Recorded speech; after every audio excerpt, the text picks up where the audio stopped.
afternoon, boys and girls. Let's get this meeting started.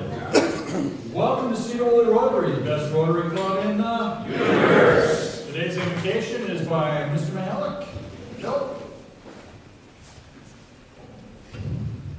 Dear Lord, thank you for the many gifts you have bestowed upon us. Community, our family, our friends, a nice community to live in. Please thank you for this Rotary Club and the food. Amen. Amen. Please join in the flag salute. I pledge Allegiance to the flag of the United States of America and to the republic for which it stands, one nation under God, indivisible, with liberty and justice for all. the four-way test. Is it the truth? Is it fair to all concerned? Will it build goodwill and better friendships? Will it be beneficial to all concerned? Mr. Brick, I believe you have a song for us. Yes, let's sing My Country 'Tis of Thee this morning. My Country 'tis of thee, sweet land of liberty, of thee I sing. Land where my fathers died, land of thy pilgrims' pride, from every mountainside, let freedom ring. Nicely done. We always sound better when you're here, Keith. Go ahead and sing. Do we have any visiting Rotarians out there? Any visiting Rotarians? If not, do we have any guests of our Rotarians, other than our students of the month? Well, that's easy to remember. No on both counts. Quick update on President Mike. Talked to him earlier today, and he's recovering, but he's not allowed to spend more than about 10 minutes either sitting or on his feet, so he's kind of rotating back and forth, which usually plenty of ice, but he promises he's going to be back next week in time for the board meeting. So if you get a chance, give him a call and cheer him up. Carrie, Ms. Carlton, would you like to come up to the studio? Yes, I would love to.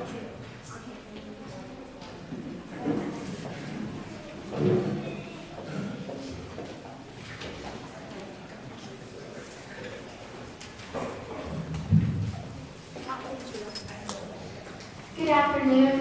My favorite day of the month, and the two young individuals that we have up here are just outstanding seniors for our campus, and so I can't wait to celebrate them with you. We'll start with Anna Rutherford. Anna Rutherford is the daughter of Kyle and Sarah Rutherford of Sedro Woolley. Anna maintains a 4.0 GPA while being actively involved at our high school. Anna plays varsity soccer, basketball, and tennis. She's played those sports all 4 years and has held the title as captain for tennis and basketball. She's also in jazz band and wind ensemble. Anna took 8th in tennis at state in 2018, and last year I got to watch her and her partner finish 4th at state, which was an incredible accomplishment, and I don't know if I could repeat my heart tremors through the entire match, but 4th was an incredible journey and accomplishment. She also holds the title for Northwest Conference Leader in Sportsmanship and is the president of our Wish Club, which is We Inspire Safe Habits at Sedro Woolley High School. And concurrently in January, she was selected as Student of the Month for Optimist International at Sedro Woolley. Outside of school, Anne is a member of the Youth Ambassador Group for the Bill and Melinda Gates Foundation. And if you remember, she was here last year doing a presentation on her work with the Gates Foundation. Her work involves giving presentations of curated exhibits and planning events for Teen Action Fair. Anna enjoys spending time with her dog and her 3 older brothers. At this time, I'm going to have Anna share with us who's here with her today and also her plans post-graduation. Hi, my mom, Sarah, and my father, Kyle, are here.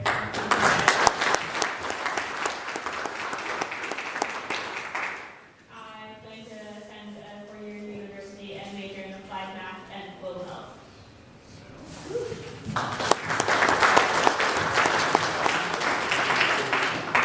You'll have to let us know when your decision is. So Kyle, Mr. Rutherford, you'll have to let us know where she decides. I'm also equally excited to share with you our next next individual that we're going to recognize today. Mitchell Walkenhauer is the son of Kara Moore and Dallas Walkenhauer of Sedro Woolley. Mitchell maintains a 3.4 GPA while being actively involved at our high school.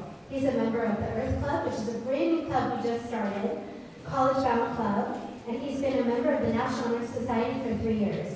Mitchell is also 3 years on our soccer team and has played all 4 years on our tennis team. He has received Department Award in Math and has been on honor roll all 4 years of high school. Outside of school, Mitchell enjoys boating and tubing and loves to spend time with his friends. His favorite hobby is reading and working on math puzzles. Mitchell is a member of the Fellowship of Christian Athletes, and he has experience in landscaping while working with the maintenance of he's worked with our ESD, with his mom, the Educational Services District 189 near Anacortes, and he also is a newly diagnosed diabetic, which is a huge struggle, but also a great learning experience. And so I am honored to have Mitchell share with you who is here with him, and also his post-graduation plans. I'm joined today by my mom and dad, Rod and Kara Morris, and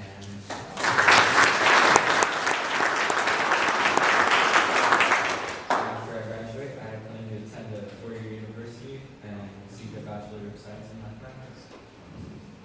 Thank you so much. I didn't realize both of you are going into mathematics. That's super cool. Okay. All right. Here you are, Ryan. Thank you. Well, thank you, Karen. Congratulations, students.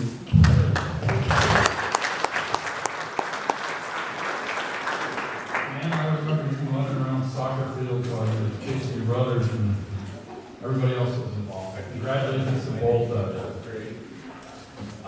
Please keep Ruth Richardson and her husband Vince in your thoughts and prayers. Vince's father passed away unexpectedly of a heart attack earlier in the week, so please keep them in your minds. A few other announcements here. Rotary Leadership Institute is March 7th and 8th at the Best Western here in Mount Vernon. I sent out an email with information about it to everybody today. If you're interested in attending, please let us know. I think there may be some money in the budget to send a few people. I know that I'm going, and I think Christine's going, but if anybody else is interested, please let us know. The Grant Management Seminar is February 29th at Silver Reef in Bellingham. We need 2 people to go to that. I'm one of them. If you have any interest in going, please let me know. We need 2 people to go who are eligible for grants, so we need to do that. We get a lot of money down there. District Conference, April 30th through May 3rd at Harrison Hot Springs. Unfortunately, you guys are all busy on May 1st, so if you want to try to sneak in some of the conference up there, that'd be great. There's information on the district website, but you are busy on the 30th and the 1st getting ready for the auction. Next Tuesday, the 18th, board meeting over at the Janke building. That's welcome to any members that want to come. Please, if you've got any business to bring before the board, let us know about that. On the table there, Carl, in front of you are a bunch of thank you notes from the concrete 3rd grade. If you want to pass those around, take a look at them. They did a really great job on them. Really neat stuff there. A few other announcements from the floor. I believe Marty Fox has an announcement. Yeah, I sent y'all out an email earlier this week about the dessert auction, looking for people to make things or donate things, or just give money if you want. We're about 20 in right now, looking for 40 desserts, so it's definitely a time. So send me a note, or I'll catch up with you if you're interested in doing one of those things. Thanks, Marty. And Dan Hockett. Going to have a work party here this Saturday, 8:30, so probably 4 or 5 hours to put some wall covering in there. The city is doing the bulk of the work this year, and subs, we've got to put a couple weekends in. Look forward to having a few of you out there. Great, thanks, Dan. And you're still having your Tuesday morning meetings? Yep. Tuesday morning, 7 o'clock at Joyce, if you want to come in and pitch your ideas and see what Dan's up to. And then, Rich, you had an announcement. We have our board here. I won't be here. Jim will be here after the meeting. Sign up and get on it. And as soon as all your names are on it, we'll put money on it. So. Let's get that thing filled up. It'd be great if one of us wanted to serve somebody else, right? Congratulations to Brock and Tim. Great levy result the other night. 60% yes. Are there any other announcements? Carl Garrison. Yep. Got a microphone? Sitting on the table right over there by Phil. Fellow Rotarians, we're working on a couple of, well, we're working on 3 international projects, just want you to be aware of. Next week, we're going to probably do a final straw vote to approve them or not approve them. One is a longer term one is Burkina Faso. There's a group that we worked with in the past, the Rotary Club, the Crystal Rotary Club, capital city of Ouagadougou. Say that real fast, you guys. A fellow named Davey, some of you have met him, he came here with Desiree, and he was the engineer of the group. Desiree was the politician, he fled the country, I think, because they had a regime change in a few years back. But anyway, we've got a group that wants to drill like 20 wells, and so they want our club to be the U.S. sponsoring club for that, and might help write the grant, and tentatively agreeing to do that pending board approval. We also have a request for about $1,500 to help with an Africanized rugged computer, bunch of computers that are solid state, no moving parts that you can take into Africa and they can run on solar power. They don't need electricity. They don't need the internet. They've got like a bajillion things already loaded on encyclopedias, all of K through 12 curriculum, all on one computer laptop. And so we're putting together a project to put a bunch of those computers in some place in Kenya, and I'm not exactly sure where, but it's with another club in our district. And then Dr. Keith is working on a project down in Honduras, and so we'll be meeting, Steve and I will be meeting next week at the meeting after we discuss that. They're welcome to join in. It's all good stuff. We're trying to spend our international budget, and I think we've accomplished that with these projects. So we're looking forward to putting more next year. Thanks, Carl. Now, are those computers the ones we had the program? We had that program about the computers here, I don't know, 6 months, a year ago, something like that. Right. That's what we're talking about. Yeah, they're bulletproof computers. Right. Sounds great. Any other announcements out there? Okay, Phil, you ready to spin the wheel? Yep.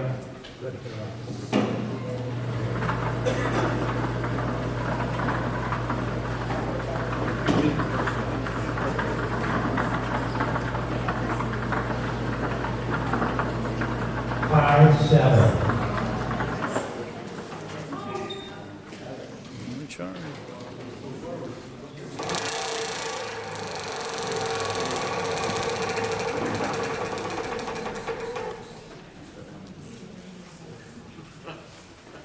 Oh, the Cougars are paying today. None, a Cougar or a Husky paid $5. Oh, pay $2. Okay, so if you're not a Husky or not a Cougar, it's gonna cost you $2. Beautiful.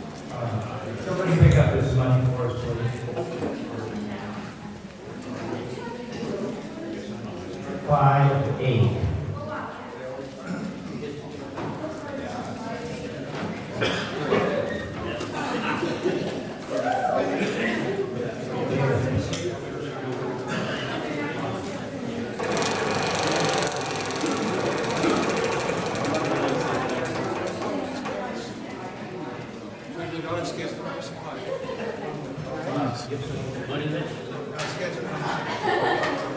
All right, third one.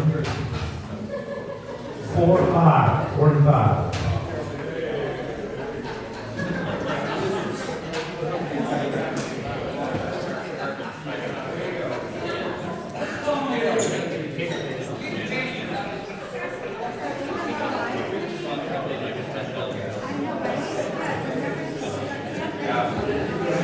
$11, 11.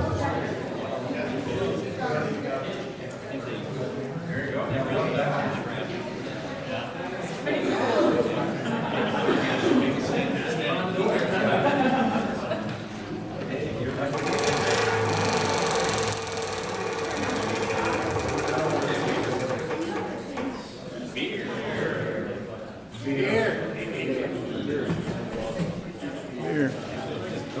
thank you. Got it? Well, congratulations, everybody. This time, I think we're ready for Sergeant of Arms. Bill, that's you again. Thank you very much. We are not going to go table to table today. We're going to have some group finds and end with happy bucks. Does anybody want to buy immunity for $3? $3. We need somebody to help pick up the money. Immunity, $3. Okay. While we're collecting, we're going to deal with this thing today. Who made this? Who made this thing? Yeah, Andy wouldn't be here. There's 14 negatives out of 48 on this board that pisses me off. So, it irritates me. So, all the fines are going to be $1 today. If you have the $5, you're good. So that's going to be the limit from both ends. I would like to honor our past presidents, stand up all past presidents. Thank you for your service. Now the rest of you can pay. Everybody else pay a buck. Thanks. Okay. Yes, sir. There's one that says Sergeant at Arms pays $2. Who has never been a Sergeant at Arms? Stand up with your $2. Stand up if you've never done it. Who's lying here? Because it's going to cost more. Stand up. Who's never been a Sergeant at Arms? You have not been a Sergeant of Arms. If you've not been a Sergeant at Arms, stand up. All right, it's only $1. As I said, fines are $1. I hardly believe it. But, you know, is it the truth? Obviously not. So, I wanted to do that Husky Cougar thing that already came up today. Huskies, non-Cougars had to pay. Usually it's the other way around. President pays $10. That's not a good one either. I don't think you should have to pay. No, No. I agree. And I won't find anybody, but I just don't think it's right, Elder. Paul Harris Fellows, let's honor them. Stand up, Paul Harris Fellows. Look at it, yeah, and congratulations. Okay, the rest of you pay $1. Pay. Oh, and here's one last one. Well, a couple last ones. The winner has to pay $2 to sing a song. If anybody wants to sing a song, I'm going to grant them immunity for the rest of the month. Anybody want to sing? Nobody. Okay, that's fine. I'm just going to pay next time. Well, this is the last one, and then we'll have happy bucks. I saw last week, where'd the money go?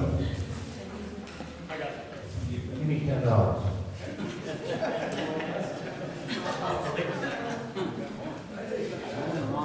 Yeah. See, when you are a sergeant at arms and you have this microphone, you get the Napoleon syndrome. You say anything you want. I hate the one that says sorry. Who was the last person to get sorry? $10 low.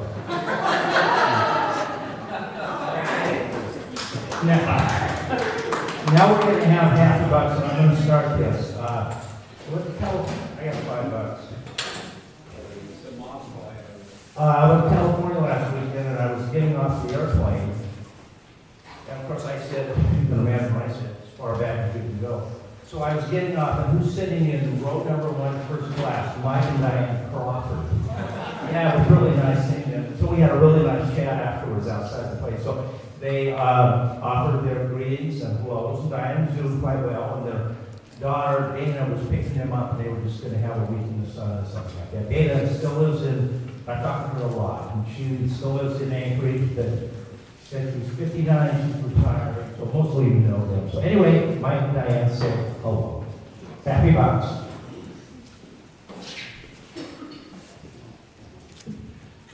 Pitchers and catchers are reporting this week.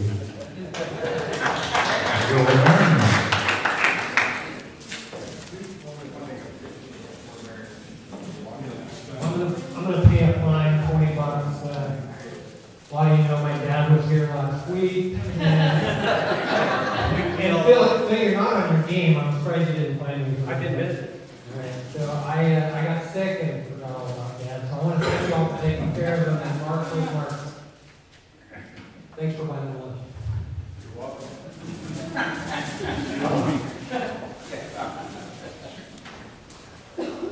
Thank you.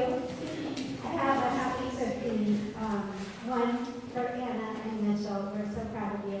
And then two, the levy passed. Thank you. And I neglected, which I should have, to congratulate both of you for being, I don't have a long time, you one of my favorites, always have. Who's next? Mitchell, too. I've got happy 5 for bowling. It was the first time I bowled at the alley that's open now, and it was really fun. And I think we should do it pretty regularly. Just drop in, and I mean the lanes are a little sketchy, but it was so fun.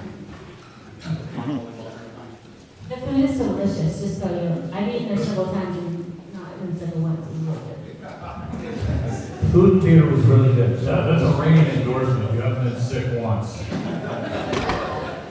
Still standing. I got a couple $50, one for bowling and also one for Nick. Good time there. Thanks very much.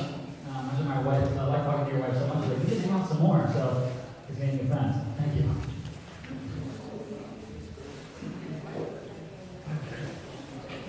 what do you do with that money? Oh, okay. So I'm going to double down what Carrie said. Congratulations to the students, and then also very, very thankful as a board member for the levy. It helps me sleep more better at night, so thank you.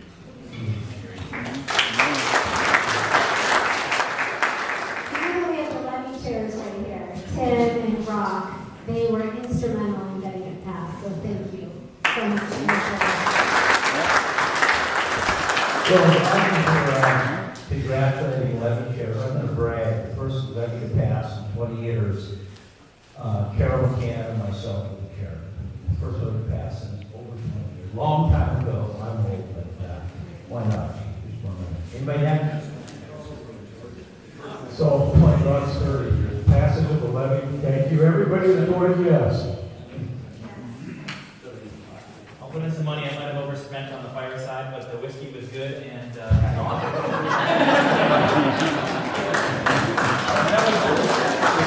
I'm not going to be many, but the day after the levy, I saw pictures of a couple of Rotarians in the newspaper. It was under the fold that Rob and Danny, I think, continue to buck up some men for okay, I'll put a couple bucks in too. Congratulations. So yes, I'm happy to have finding myself for my picture in the paper. I was very happy to be smiling. Thank you to all of you that voted yes. Thank you to Brock and Tim. Thank you for your work on the facilities committee as well. Thank you, Ruth, for all that you did and helping communicate that message out to our community. So.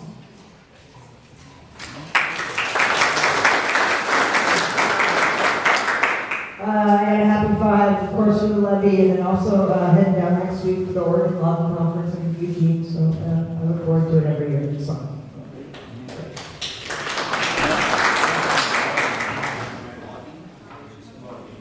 Okay, I have a happy 5. I feel like since I got my money back, I should give some of it back.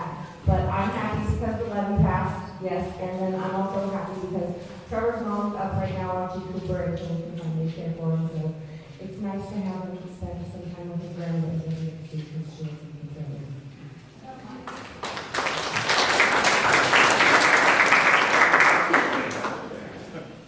I've got a happy 60 from Daryl, Phil, and I, obviously for the levy as well for the students. So thank all of you very much, Tim and Brock, for your efforts. So thank you. Well, I got a happy 5 up here. As all of you know, my son's in the Army, and earlier in January, he was promoted to a first lieutenant. And then last week, he officially became a jump master, which means he's been, I think he's made 25 jumps in the last year, out of helicopter planes, whatnot, and now he's basically training for the jump out. Perfectly good airplanes. He loves it, so I'm happy for him.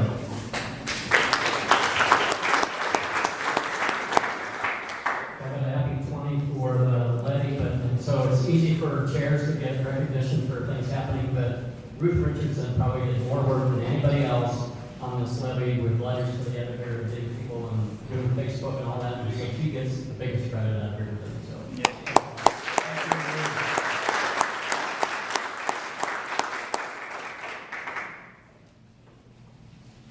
So I have a happy 5 because I didn't have to run a levy, and looking at the date on it, it wasn't so hot this year. So happy 5 for not having to run, and then our daughter that got engaged this week. So that's mine.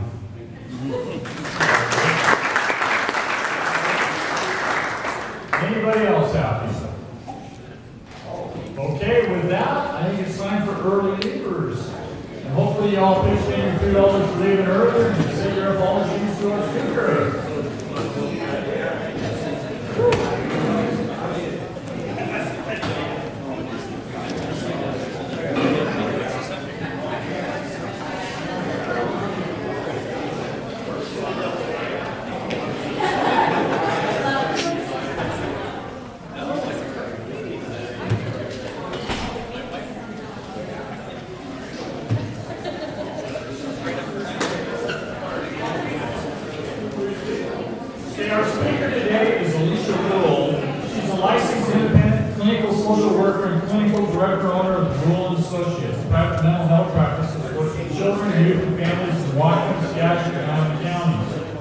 She's worked professionally in adoptions, in schools instructing students, supporting people living with disabilities, counseling children who have been abused, sexual abuse survivors, domestic violence survivors, and in hospice and home health care. She's also taught clinical social work in a variety of settings, including partnering with several universities and with public child welfare training academies. Her family immigrated from Holland and has been in Washington County for 5 generations. She currently serves on the Plain City Council, where she worked hard to bring a brand new state-of-the-art healthcare, urgent care, and medical imaging facility to town, increase manufacturing jobs and businesses, and led the charge to revitalize the downtown core.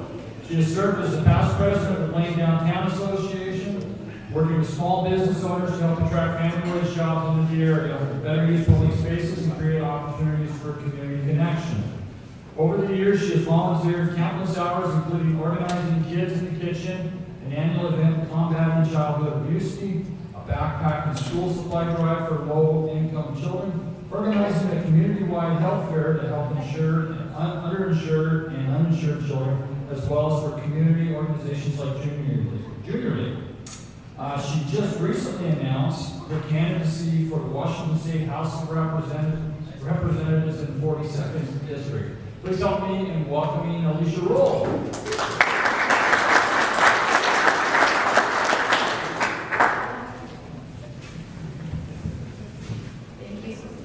Thank you so much for having me. I get to talk to you today about love. When I was first asked to do this little talk with you, I did not know that I would be running for the State House of Representatives. And the charge was talk about love, talk about marriage. People want to know it's Valentine's Day. So I sat in my office where I see clients day after day, and I thought, what do I want to tell folks about love? Because this is such a large topic, and none of us gets it. It's still the thing that has natural history for all of us. If you turn on the radio, you're going to hear about what love and heartbreak. If you read books, it's going to be mostly about all the different versions of what love is. So really what I'm going to talk to you today about is what we talk a lot in my office, across the spectrum connection. Art and science of vulnerability and connection. So this is stuff that works in your marriage, but it also works at work and in your community and with your kids. So this Valentine's Day, whatever your situation is going to be a helpful one for you. Where are we going here? Oh, there we go. So we are built to connect. Our brains are hardwired for it. This is a big, important deal because when I first started doing social work, we knew this, but we didn't really know this. So our social workers and therapists ahead of us said, you know, our brains are meant for this, and we said, sure, that's great. But now we have technology that actually shows us pictures of this stuff, which kind of blows my mind. When I worked in adoptions, the research was this. In adoptions, we had a slew of international options coming in, and we would see that they would have nothing in common except for the fact that they were adopted from these orphanages that were overseas, although a group of them from Romania and a group of them from China. Why in the world we're seeing these crazy behaviors and inability to attach and connect with other people? Well, it had everything to do with what happened early on in those cribs. They weren't being held, they weren't being talked to, they were being fed 3 meals a day, but it wasn't in someone's arms, they were getting no eye contact. And it turns out that doesn't work for humans, and that was the beginning, set the stages for what we know now. We can look at pictures of attachment. We're made for this stuff. So anybody who tells you, you can do this on your own, you got this, you just want to be happy, you should love yourself, they don't know about science. Here I am again, I'll teach it thing. So right now, America's loneliness epidemic, because it really is an epidemic, is getting worse, with 3 in 5 adults reporting that they're lonely, a 7% point increase from 2018. And this is the one thing I see as a most common denominator in my practice. My practice is diverse. I see children, I see seniors, I see couples, I see singles, I see teenagers. But the one thing, and I see, a variety of socioeconomic status folks. The one thing that I see across the board is loneliness. I have people who have extraordinary careers come in and they're pained with loneliness, burning loneliness. And they say, how do I connect in with my community? How did I get to this place in my life that I'm not connected with others? And that all of this success isn't feeling like the success that I imagined it to be. We see suicide rates that are very depressing these days. Especially our teenagers.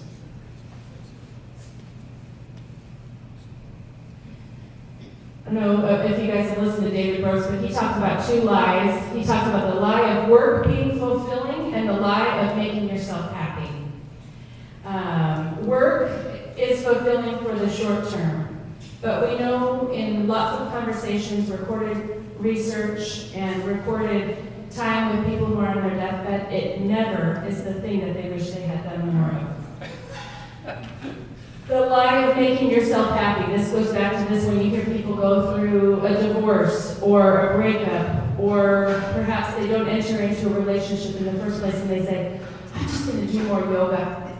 I'm going to go find myself on a fancy retreat or travel or all these things that should really make a person happy.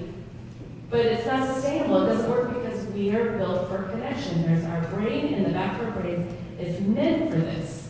We thrive when we have it, and we hurt when we don't have it. Now here's the thing about connection. It takes 2 parts.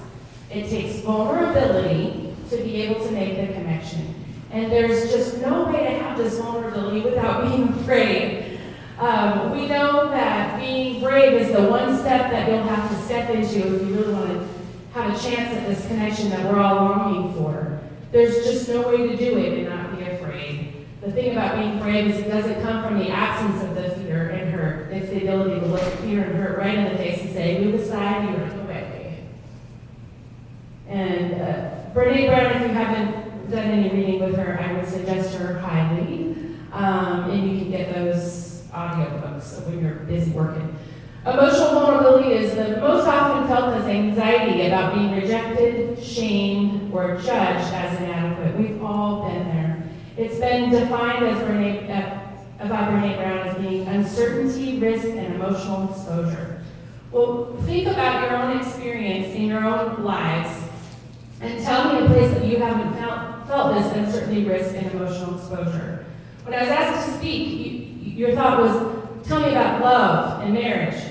Well, if you're in a marriage, you're going to feel some risk and exposure. And if you're not, then it's time to go back to the beginning and start asking questions again. So yes, in my practice, we do marriage counseling. And one of the things that we find is that we think we know our partners. But as time goes on, we really have to continue re-knowing and knowing them today and tomorrow and the next day by asking questions. Dr. Gottman tells us that the basis of every relationship is a friendship, and he talks about it as building love map, and that doesn't end when you get to the middle part. and where you think, I know this person, we've been together for 15 years or 30 years, because people keep changing. And your partner keeps changing, and you keep changing. And the connection builds as you allow yourself to be vulnerable with your partner and to risk that there's something new, that you've tried something new, that you've learned something new, that you want to learn something new. And vulnerability is the only way to get there. So I'm going to talk about a couple of places to find the courage for connection. And the first place I'm going to start, because we're here, is work. It may not seem like vulnerability in work is a good idea, but if you've ever had a boss who doesn't show vulnerability, you'll find it very difficult to work under them, because what it does is it creates an environment of perfectionism. And when we have an environment of perfectionism, we lack innovation, creativity, and change. So we want to be able at work to be able to create an environment that people are able to take a risk, and that failure is part of the norm. Failing forward is the only way to be able to come up with new ideas, to improve, and to innovate. But it's really scary to do that. If we're going to be able to come up with creative ideas, it means some of them are going to just be dumb. And we have, as leaders, we have to be able to embrace that. We have to be able to embrace the idea that that's okay. We're going to fail forward. And if we're not failing, we're not pushing ourselves hard enough. We can choose courage or we can choose comfort, but not at the same time.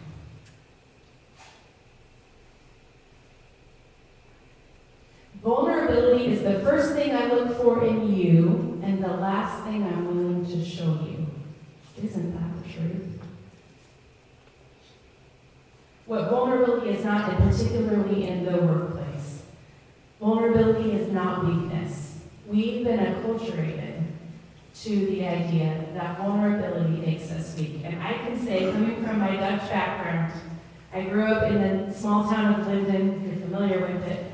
We do some things really well, and what we do well is we work hard, head down, and we tell everybody everything's fine. That's what we do. Everything's fine. What do you mean everything's fine?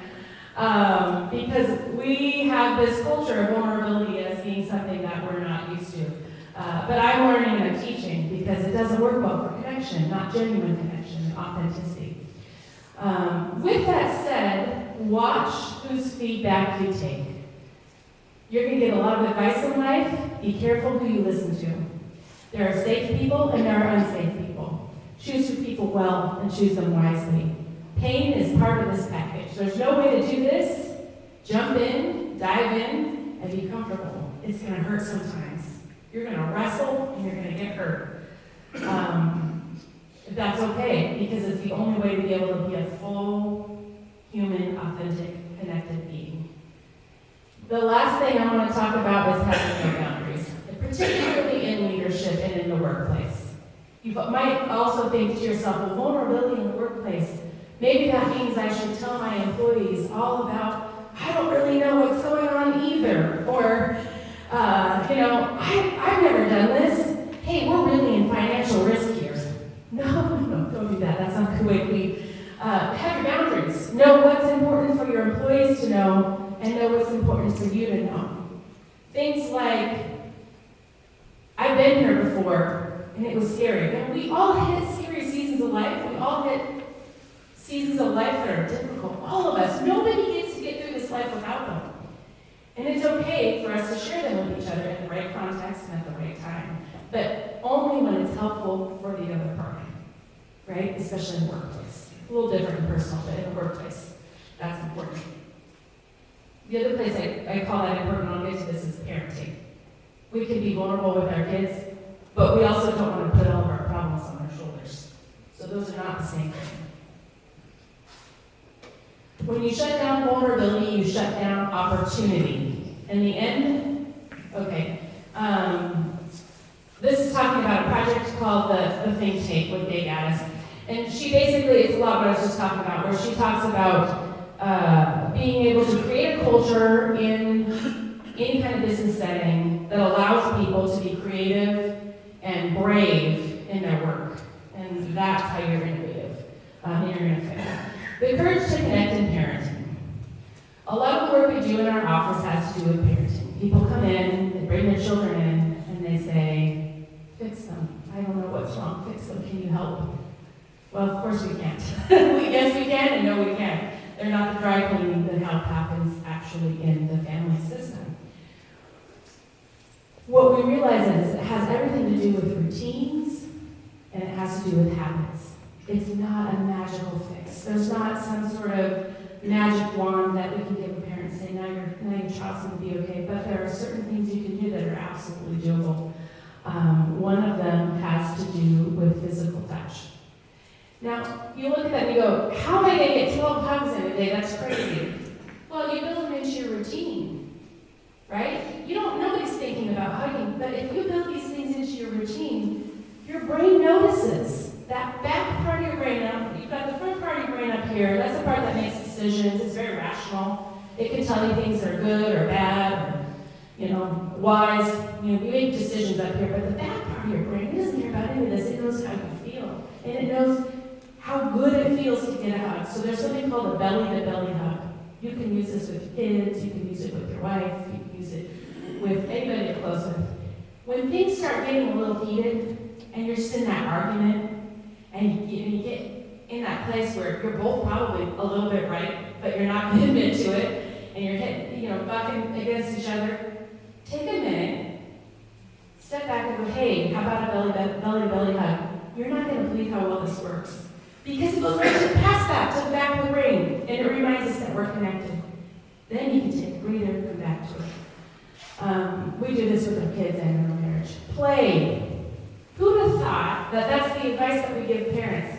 No, we don't say, you need to stop working, you need to play with your kids more. You need to stop whatever the thing is, play with your kids more. No, that's ridiculous. Nobody can do that to well live a life. But you know what you can do? We can build a routine. And 10 minutes at the end of a work day or at the end of the school day with specific play that includes what? Same stuff, eye-to-eye contact. So you know how you do that? Play catch. This isn't anything that needs an LICSW to do. No, you play catch, or you sit on the floor and you take a little matchbox card and you roll it back and forth. 10 minutes, you can put a timer on because you're making eye-to-eye contact. And that matters to people because it goes right to the back of the brain. Welcome emotion. Boy, in my Dutch culture, I can tell you this is not something we're very good at. We don't talk about our feelings because everything's fine, right? One of the things that I have learned and I like to teach in my practice is that as human beings, feeling our feelings is part of the way that we keep ourselves emotionally grounded and healthy.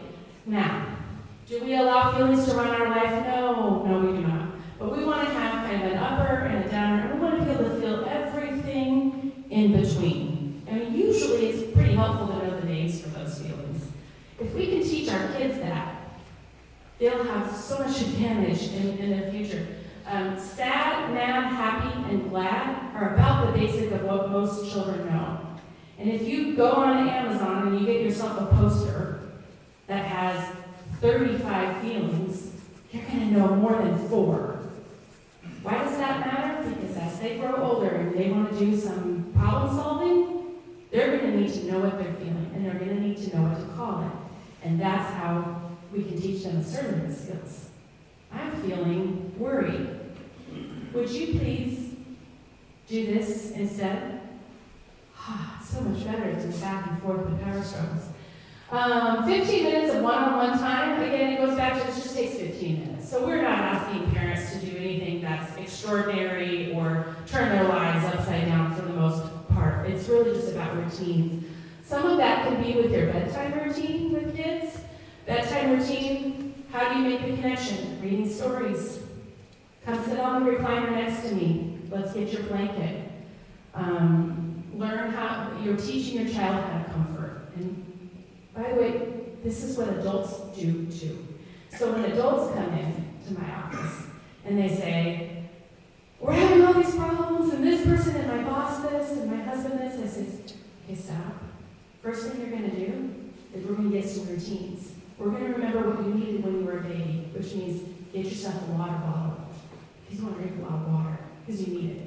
Get yourself a fuzzy blanket because sometimes at the end of the day, you just need to sit down for a minute and enjoy the fact that you need a little comfort. We're not different as we get older. We want to pretend we really are. Listen, pause, and bite your tongue. I think this is one of the hardest things. By the way, I have 3 kids. I have 3 kids and I have 3 boys, so they're crazy. So I'm living this right there with you, but bite your tongue. Just taking a quick pause, stepping back, getting on their level, and actually hearing instead of solving their problems goes really far in the attachment world. Connection. In marriage, so Dr. Gottman is from the University of Washington, and he's kind of the expert in this area. He's done longitudinal studies when he was actually going to school at UW. It was happening, and now he's got all these books out, and he's the expert of behavioralism in marriage. He's the person who can predict if your marriage is going to last within the first 6 seconds of meeting you or something like this. He tells us about building love maps. It's asking questions. It's getting to know the people that you're living with and getting to re-know them over and over. This is so basic, but do we do it? Connecting over meals without screens. It doesn't take that long. You know, we have 3 meals in a day. It doesn't take that long to sit, pause, and look at each other when we have conversation. And then the 6-second kiss. Okay, this is a good one. 6 seconds out of your day. I think probably everybody can afford it. But in all of his science of love, Dr. Gottman talks about this. It takes exactly 6 seconds to be able to reconnect in the back of your brain over a kiss. So if you build in 6 seconds when you leave in the morning, and 6 seconds when you go to bed at night, you're only 12 seconds in and you're reconnecting with your partner. See, I just saved $150 a session. And then intentional time. They figured it out, they drilled it down, and they've done the math. It takes 6 hours a week with your partner of intentional time to reconnect. That can be over anything fun. It does not have to be trips. It does not have to be expensive. It doesn't have to be over the top. But it does have to be about 6 hours a week for it to work. If you're giving your job 40 plus, it's not too bad of an investment. So lastly, I want to talk to you about community. You already know this because I'm in the right place to talk about community. You're doing it. Many people who come into my office have no idea where to start. And they say, I want to be connected. I would like to be able to do things with the people in my community. I don't know my neighbors. And really, frankly, most of the people who come to my office are pretty successful people. They would be your friends and neighbors. You recognize them on the street. So there's not anything different about them than you or me.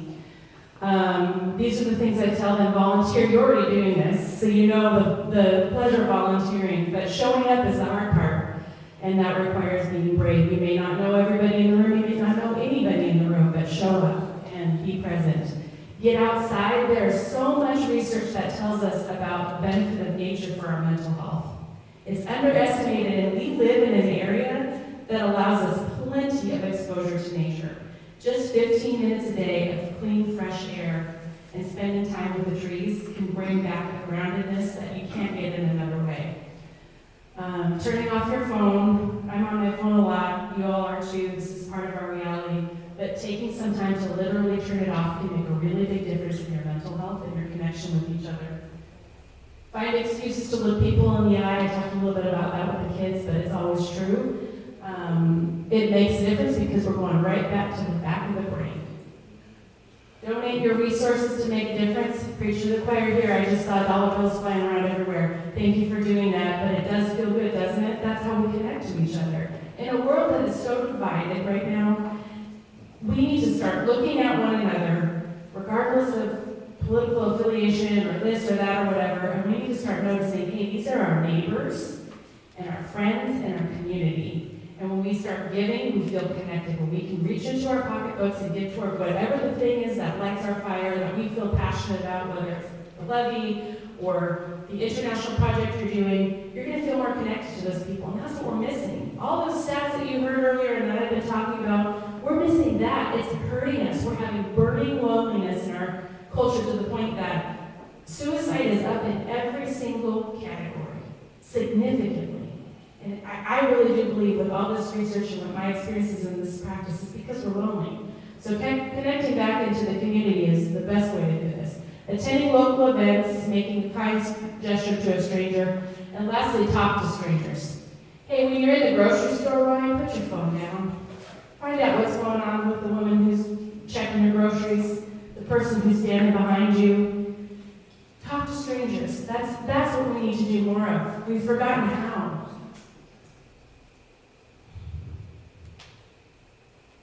"19% of adults feel connected in their community. It's not even 20%. So what are we doing? It's time to get back to connecting with one another. We have some practical solutions, some practical ideas. We know that health and happiness, longer life, kindness makes us more generous when we feel more connected. The more we give, the more we feel more connected, the more we give. And greater learning, we learn from each other. So I've got some references up there, but I'd love to be able to answer questions. And I hope you feel inspired like I do on Valentine's Day, not to just love each other well, but to love each other well in the larger scheme as well. Thank you so much for having me today.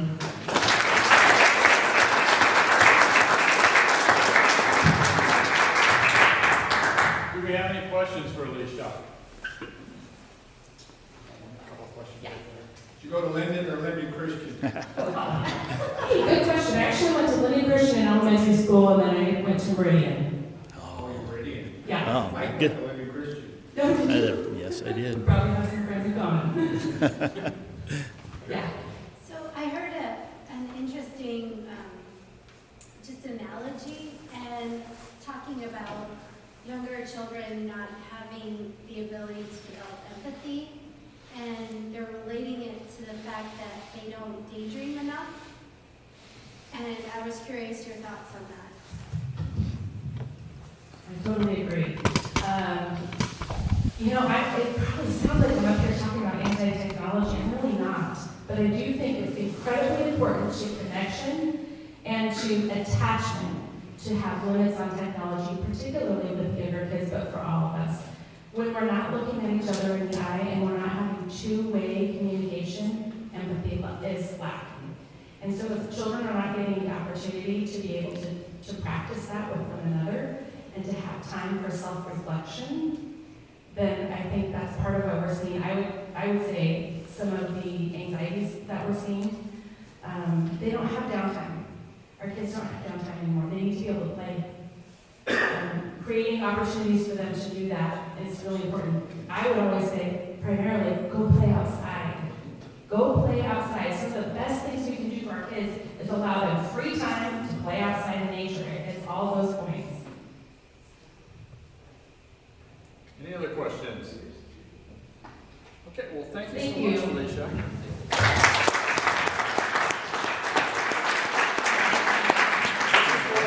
World famous Rotary pins, so when you're elected to the House of Reps, you can sign your first bill with this. You know that Sedro Woolley Rotary is with you. Thank you so much. I love it.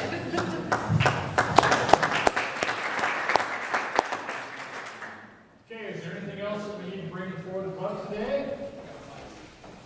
Ms. Bullock? Do you want to remind them about the thing at Lumley Chapel? The thing at Langley Chapel. Oh, why don't you come up here and remind everybody? I got all the details. I know what you're talking about. Today at 4:30, it's Death by Chocolate at Wembley Chapel. And it's mostly chamber after hours, but you're all welcome. And sounds like it's going to be a lot of fun. So get out there and connect, right? That's at Lemley Chapel where they put the fun in the funeral, right? That's correct. Yes. So Carl, you're going to do marketing here? Okay, anything else? Well, congratulations to Sarah. Congratulations to you, Sarah. And Mitchell for job well done. We look forward to hearing what you guys are doing in the future. So please keep this on. And congratulations to the parents, because it is truly a reflection on you guys. Board meeting next Tuesday night, 5:30 over here at the Janke building. If there's nothing else, let's please tear down, pick everything up, and we're out of here.